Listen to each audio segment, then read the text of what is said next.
আমার love react, তারপরে হলো কেয়ার রিয়েক্ট কার জন্য। তো ওইখানে হলো আমি লাভ রিয়েক্ট দিয়েছিলাম যে সালাউদ্দিন ভাই আছে বিএনপির, এবং কেয়ার রিয়েক্ট দিয়েছিলাম হলো তারেক রহমানের জন্য। তো জিজ্ঞেস করলো যে কেন, আমি বললাম যে অসহায় দুর্বল মানুষের পাশে কেয়ার রিয়েক্ট দিয়ে থাকতে হবে।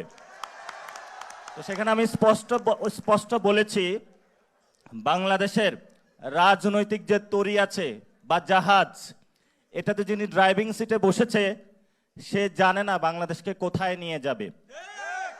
এবং আপনারা দেখেছেন এই জাহাজে যাদেরকে দায়িত্ব দেওয়া হয়েছে, একজন চাঁদাবাজকে দায়িত্ব দেওয়া হয়েছে যে চাঁদাবাজকে হলো সমঝোতা বলে, আরেকজনকে হলো খাল খননের কর্মসূচি দেওয়া হয়েছে পলিটিক্যাল উপদেষ্টা।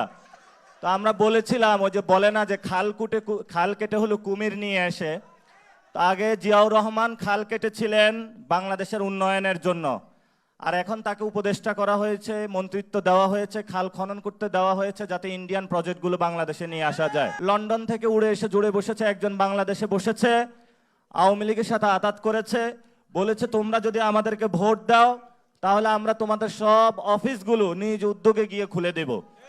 তো এখন যা হচ্ছে, আওয়ামী লীগ একটা হলো সৌভাগ্যবান পার্টি হয়ে গেছে, তার কর্মী অফিস কোনো খরচ নাই, সব খরচ বিএনপি দিচ্ছে এবং অফিসে উদ্বোধনও করে দিচ্ছে বিএনপি।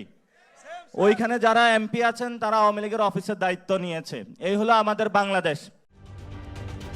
ঢালাইয়ে দৃঢ়তা, নির্মাণে নিশ্চয়তা, প্রিমিয়ার সিমেন্ট, ঢালাইয়ের রাজা। আমরা হলো সালাউদ্দিন ভাইয়ের মতন মপতন্ত্রে বিশ্বাস করি না, আমরা হলো বিএনপির মতন মপতন্ত্রে বিশ্বাস করি না। যারা মপ করে নির্বাচন কমিশনে আপনারা দেখেছেন, দ্বৈত নাগরিক এবং ঋণ খেলাপি, এই যে ঢাকা 11 আসনের বিশিষ্ট সন্ত্রাসী সাহেব আল্লামা কাইয়ুম সাহেব, আরেকজন সন্ত্রাসী আছেন ঢাকা 10-এই তো মনে হয়, ওনার নাম যেন কি, আল্লামা রবিউল ইসলাম চাঁদাবাজি খুনের আসামি, ওনাকে হলো রেল গার্ড নৌবাহিনী সবকিছুর দায়িত্ব দেওয়া হয়েছে। তো ওইখানে বাংলাদেশের সবচেয়ে বড় চাঁদাবাজি চলে, কিন্তু তাকে দায়িত্ব দিয়েছে এটা। এই জন্য হলো বাংলাদেশে গণ অভ্যুত্থানের পরে যখন দেখেছিলাম আমরা বাংলাদেশটা একটি নতুনভাবে গঠন হবে, আর তারা এখানে হলো দিল্লির একটা হলো নাটকের যাত্রা এখানে বসাইছে, যেই যাত্রকের প্রডিউসার হলো তারেক রহমান, আর এখানে অভিনয় করছে চাঁদাবাজ সন্ত্রাসী দুর্নীতিবাজরা। তা আমরা হলো এই নর্তদিকের নাচ দেখি, মাঝখানে হলো বাংলাদেশের হলো কামসারা হচ্ছে। এই হলো বাংলাদেশেরই। এখন আমাদের সামনে সুনির্দিষ্ট লড়াইটা আর কি, এটা হলো সিরিয়াস আলোচনা।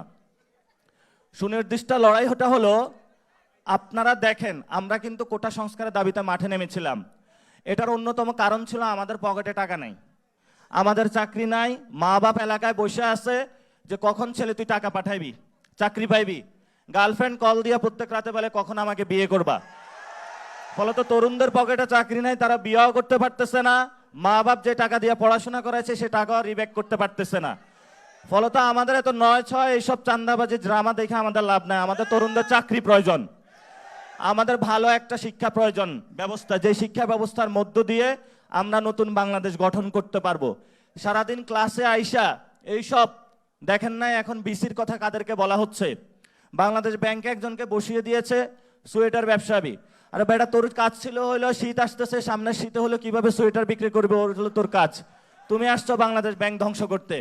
এখন আমাদের কাজটা কি, আমাদের লড়াইটা হলো ক্যাম্পাসগুলোতে শিক্ষার পরিবেশ নিশ্চিত করা, যাতে আওয়ামী লীগের যারা টিচার আছেন, বুদ্ধিজীবী আছেন, তারা হলো ম্যানুফ্যাকচারিং যে কনসেপ্ট আছে, অর্থাৎ মতামত উৎপাদনের মধ্য দিয়ে তারা যাতে আওয়ামী লীগকে সুযোগ করে না দিতে পারে, সে ফাইটটা আমাদের জারি রাখতে হবে। এটা রাজনৈতিক লড়াই।